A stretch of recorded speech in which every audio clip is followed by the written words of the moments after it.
Hello everyone, and welcome to our channel's sleep lecture. Tonight, we're not just talking about sleep. We're embarking on a journey down a dark trail, exploring the mysterious and often misunderstood world of what happens when we close our eyes. Have you ever wondered why we dream? Or why some nights you sleep like a log, and others you toss and turn, feeling like you haven't slept a wink? You're not alone.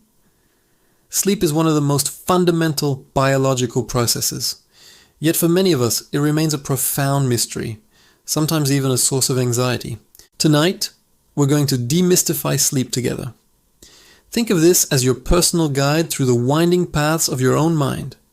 We'll uncover the secrets of our sleep cycles, delve into the strange and fascinating world of dreams, and most importantly, discover practical, science-backed strategies to conquer those restless nights. This isn't just about getting more hours of sleep. It's about improving the quality of that sleep, so you can wake up feeling truly refreshed, energized, and ready to take on the world. So, get comfortable, maybe dim the lights, and let's begin our expedition into the night. First, let's talk about the architecture of sleep. It's not just an on-off switch. Our sleep is structured in cycles, each lasting about 90 minutes. Within each cycle, we move through different stages. It starts with light sleep, stages 1 and 2, where your body and mind begin to unwind, your heart rate slows, your body temperature drops, and your brainwaves start to calm down. This is the gateway to the deeper, more restorative stages of sleep. Then comes the main event, stage 3, also known as deep sleep or slow wave sleep. This is where the magic happens. During deep sleep, your body is in full repair mode. It mends tissues, builds bone and muscle, and strengthens your immune system. Your brain also gets a much-needed cleanup. A system called the glymphatic system kicks into high gear, washing away metabolic waste products that accumulate in the brain during the day. Think of it as a power wash for your mind. Getting enough deep sleep is crucial for feeling physically rested and for consolidating memories, helping you learn and retain new information. After deep sleep, we cycle into a fascinating stage known as REM sleep, which stands for rapid eye movement. This is where your brain becomes highly active, almost as active as when you're awake. Your eyes dart back and forth behind your closed eyelids. Your breathing becomes irregular, and your heart rate and blood pressure increase. And of course, this is when our most vivid, bizarre, and emotionally charged dreams occur. REM sleep is vital for emotional regulation and memory processing. It's like your brain's own therapy session, helping you process the day's events and emotions, making you more resilient and emotionally balanced. We typically go through 4 to 6 of these 90-minute cycles each night. But what happens when this delicate cycle is disrupted? That's when we find ourselves on the dark trail of sleep problems. Insomnia, the most common sleep disorder, is the frustrating experience of having trouble falling asleep, staying asleep, or both. It's not just about feeling tired the next day. Chronic insomnia can have serious consequences for our physical and mental health. It can weaken our immune system, increase the risk of chronic diseases, and contribute to issues like anxiety and depression. It's a vicious cycle. Stress causes poor sleep, and poor sleep causes more stress. One of the biggest culprits behind our modern sleep crisis is our environment. We live in a world that is constantly lit.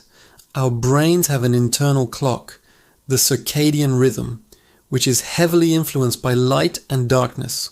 For millennia, this rhythm was synchronized with the rising and setting of the sun. But now we're surrounded by artificial light from screens, our phones, tablets, TVs, and computers. The blue light emitted by these devices is particularly disruptive. It tricks our brain into thinking it's still daytime, suppressing the production of melatonin, the hormone that signals our body it's time to sleep. This is why that late-night scroll through social media can leave you staring at the ceiling for hours. Another shadow on our trail is our own mind. Racing thoughts, worries about work, family, or finances can turn our bed into a battleground instead of a sanctuary. This state of mental hyperarousal keeps our nervous system on high alert, making it nearly impossible to relax and drift off. We start associating our bedroom with frustration and anxiety, which only makes the problem worse. This is why simply trying harder to sleep often backfires.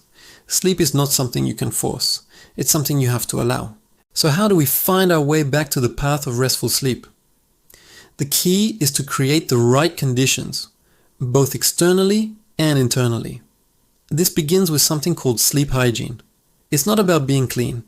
It's about having clean, healthy sleep habits. The most important rule is consistency. Try to go to bed and wake up around the same time every day, even on weekends. This helps regulate your body's internal clock and makes it easier to fall asleep and wake up naturally. Next, let's transform your bedroom into a sleep sanctuary. It should be cool, dark, and quiet. Use blackout curtains or an eye mask to block out light. Use earplugs or a white noise machine to mask disruptive sounds. And crucially, reserve your bed for sleep and intimacy only. Avoid working, eating, or watching TV in bed. This helps your brain create a strong association between your bed and sleep. Now let's talk about that blue light problem. Create a digital sundown. Aim to turn off all screens at least an hour before bedtime. I know it's hard, but it's one of the most effective changes you can make. What can you do instead? Read a physical book, listen to calming music or a podcast, take a warm bath. The rise and subsequent fall in body temperature can help induce sleepiness. Gentle stretching or meditation can also work wonders to quiet a racing mind. Let's address the internal battle, the racing thoughts. One powerful technique is a brain dump. About an hour or two before bed, take a notebook and write down everything that's on your mind. Your to-do list for tomorrow, things you're worried about, anything and everything. By getting it out of your head and onto paper, you give your brain permission to let go of it for the night. You've acknowledged it and you can deal with it tomorrow. Another technique is mindfulness and breathing exercises. When you're lying in bed and your mind starts to race, don't fight it. Instead, gently bring your focus to your breath. A simple exercise is the 4-7-8 breathing technique. Inhale quietly through your nose for a count of 4. Hold your breath for a count of 7. And then exhale completely through your mouth for a count of 8. Repeat this 3 or 4 times. This simple act activates your parasympathetic nervous system, which is your body's rest and digest system, counteracting the fight or flight response that keeps you awake.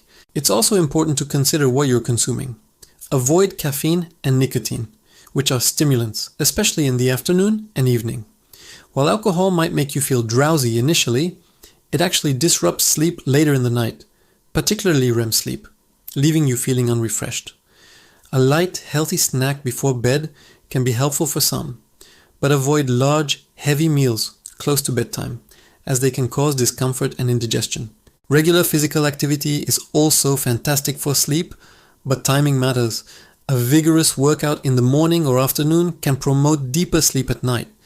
However, exercising too close to bedtime can be overstimulating for some people, so listen to your body and see what works best for you. Now, what if you've tried all this and you're still struggling? What if you wake up in the middle of the night and can't get back to sleep? The golden rule is, don't just lie there. If you've been awake for more than 20 minutes, get out of bed. Go to another room and do something quiet and relaxing in dim light, like reading or listening to calm music. Avoid looking at your phone. When you start to feel sleepy again, go back to bed. This helps break the cycle of associating your bed with being awake and frustrated. It's also crucial to recognize when you might need more help. If your sleep problems are persistent, severe, and impacting your daily life, it might be a sign of an underlying sleep disorder or other health issue.